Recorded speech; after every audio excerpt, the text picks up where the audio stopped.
Hola, hola, ¿cómo están? ¿Quién tiene sueño? ¿Nadie tiene sueño? Ya, muy bien. Súper. Levante la mano quien trabaja en educación, así como para conocer un poco el público. En educación media y básica van a bajar todas las manos. Listo. Dos. Bien. Súper.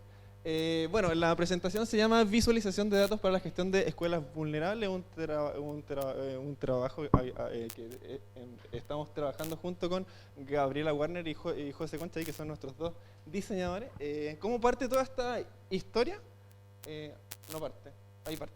El año pasado empezamos un emprendimiento en educación, que es un sistema de alerta temprana que anticipa casos de riesgo escolar. ¿Qué es lo que pasa en los colegios generalmente? Todos se fijan en los niños que se portan bien, los que se portan mal, pero un niño ahí que baja de 5.8 a un 5.2 pasa desapercibido porque, por ejemplo, un profesor de asignatura tiene 9 cursos de 45 cada uno, súper complicado, ya, es súper complejo mantener ahí un traqueo de cómo están ahí todos sus chicos. Y ahí pasa que no se fijan en ese que está ahí medio desmotivado. Pasa ahí medio viola. ¿Cuál es la cifra macro de donde nos enmarcamos? Son estas cifras PISA, que son un número súper fuerte igual, que 1 de cada 4 niños ha repetido al menos un curso en su vida escolar. Así durísimo, que tiene que ver tanto con el estigma propio de que los padres casi tienen que cambiar al niño del colegio por ahí, por temas de convivencia, hasta el costo del Estado en términos de subvención, que tienen que pagar 1 o 2 años más extra. ¿Cuál fue el llamado de la Agencia de Calidad de la Educación después de esta noticia? Fue que los colegios tienen que anticiparse a los casos de riesgo. Un consejo súper fácil, pero si uno va a los colegios nos pasa esto mismo, están todos los datos, por suerte hay otros países que los tienen archivadores, pero al momento del cruce, si yo quiero ver quiénes son los prioritarios del quinto A, que les fue mal en matemáticas en la última prueba, tengo que ir al SIGE, tengo que ir a mi sistema de gestión, tengo que ir a conversar con la orientadora, están todos los datos sueltos. ¿Qué es lo que, y todos estos cruces se hacen a mano? ¿Qué es lo que hicimos en el emprendimiento? Fue juntar todas las fuentes de datos en un sistema, los metimos ahí en un computador, tenemos los datos hasta del tiempo. Cada vez que falta un niño cuando llueve se marca y podemos conocer la probabilidad de que falte la próxima vez que llueva. Muchísimos datos. ¿Y qué es lo que nos pasó? Con mi socio Lucas somos los dos ingenieros, nos encantan los datos, teníamos millones de datos, pero al momento de la visualización nos encontramos con ciertos topes. El espíritu era cambiar el mundo, pero hay ciertas cosas ahí como de interpretación de datos y entendimiento del usuario que no lográbamos transformar los datos en acciones concretas. Y ahí nos pusimos a trabajar con el José y la Gaby con toda esta parte de diseño y antes que ya ir a terreno nos pusimos a estudiar un poco en un marco teórico súper simple que tiene que ver con usar datos es fundamental para la toma de decisiones que finalmente van a mejorar la calidad de la educación. Hoy generalmente las decisiones se toman como, oye, yo vi a este niño que parece que llegó tarde el miércoles y le fue mal en matemática y se portó mal, por lo tanto un niño en riesgo. Como que no hay así tantas decisiones concretas basadas en datos. Lo interesante de este marco lo interesante de este marco que encontramos sobre todo respecto al tema de visualización de datos, que esas son las variables que influyen en el uso de datos, porque yo puedo tener muchos datos, visualizaciones muy buenas, pero lo que nos importa finalmente es que, por ejemplo, un profesor se dé cuenta de que un niño baja su rendimiento y lo siente en la última fila, la primera fila, como que pasen cosas. Y estos son los puntos, nos vamos a focalizar principalmente en 3, que son la accesibilidad, la confiabilidad y la capacidad de interpretación, que pueden ser trabajados con este tema de visualización de datos. En la parte de accesibilidad tiene que ver con la universalización del lenguaje gráfico, por ejemplo, el tamaño de letra o la unificación de los sistemas de información, la confiabilidad, la apariencia visual, cuando yo veo que algo es bonito, tiendo a confiar más en lo que veo. Y la capacidad de interpretación, ahí en la simplicidad de las visualizaciones que sean sobre todo inclusivas, que lo puedan ver tanto los profesores ya que están ahí próximos a la jubilación como los que están recién saliendo ahí de 25 años. Y además de este marco teórico, nos fuimos a terreno con la Gaby, que fue un proceso súper interesante para ver cómo estaban llegando estos reportes a los profesores y directivos. Y salen estos 4 aprendizajes súper importantes que tienen que ver con que los usuarios mismos se declaran que no manejan muy bien los computadores. De hecho, cada vez que llega una plataforma nueva a los colegios, como, pucha, más pega, así que lata esto, así. Todos prefieren recibir la información por mail, les gusta muchísimo recibir algo e imprimirlo, tienen ahí como un tic que van directo a la impresora. Y este es el más importante de todos, que cada funcionario que recibe la información tiende a traspasárselo al del nivel jerárquico inmediatamente más bajo. Si por ejemplo un director recibe un dato, se lo pasa al UTP y el profe al padre, ¿sí? Eso. Y aquí todos estos aprendizajes los pasamos a la mano. Nos quedan 5 minutos. Ya, entonces esto al final es la previa para el trabajo de visualización que vino. Uy, y el control. Si quieres te lo paso yo. Dale.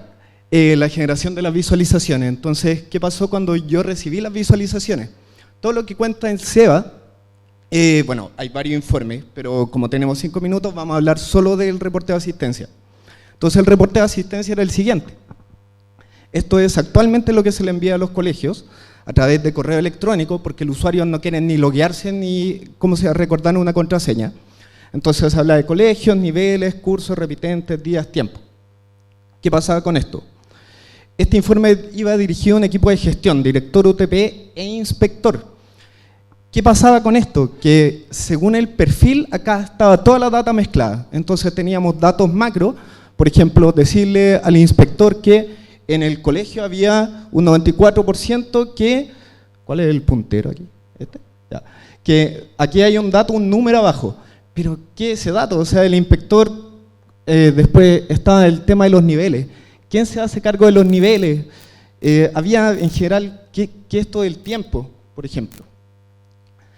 Entonces, como máxima, además de lo que decía el terreno, es como si no puedo usar el dato, no lo uso, no lo muestro, según el perfil o la dimensión que estoy tocando. Entonces, vamos, ¿qué significa este número de abajo y qué hago con él? ¿Es relevante a todos los perfiles? ¿Quién se hace responsable de esta información? No hay un encargado por nivel, chao con el dato. ¿Qué me indica la barra además del porcentaje que ya me están mostrando?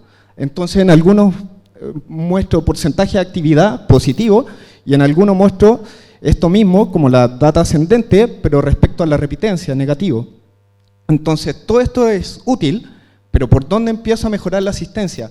¿Cómo guío la acción del dato que estoy mostrando? Porque, como lo estoy mostrando acá, son datos solamente, no es información y sobre todo no se deriva la acción.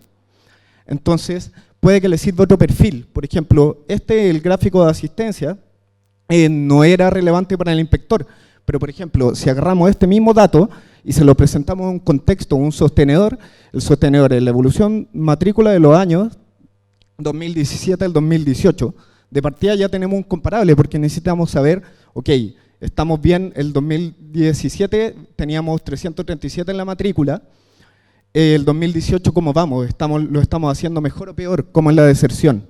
Y bueno, la información debe ser relevante según el perfil a quien se le muestra. Entonces estaba el valor en plata de la matrícula para hacerle clic al sostenedor. Lamentablemente es como la dimensión no tan glamorosa o más capitalista, ¿cierto?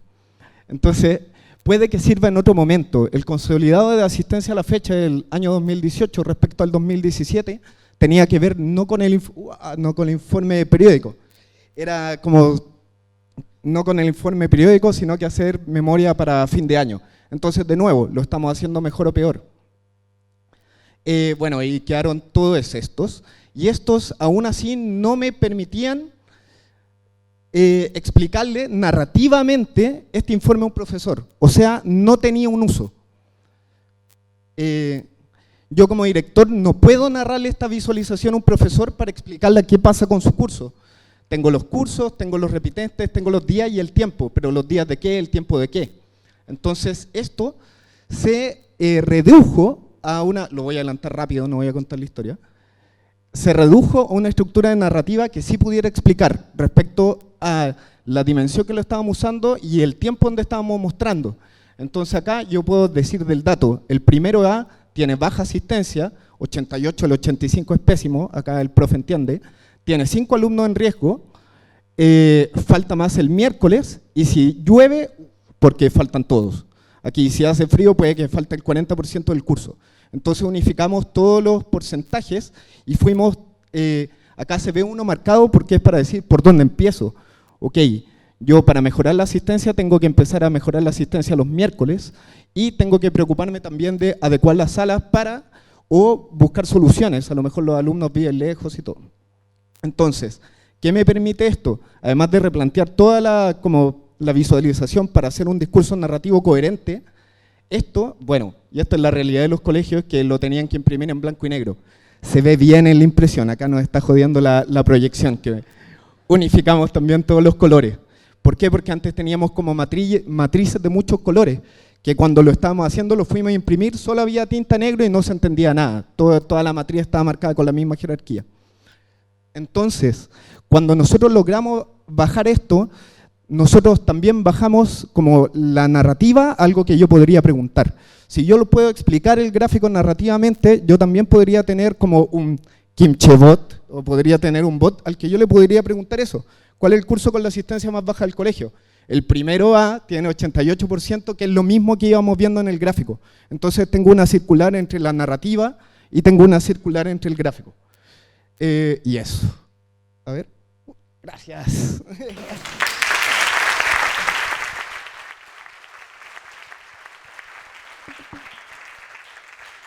Muchísimas gracias.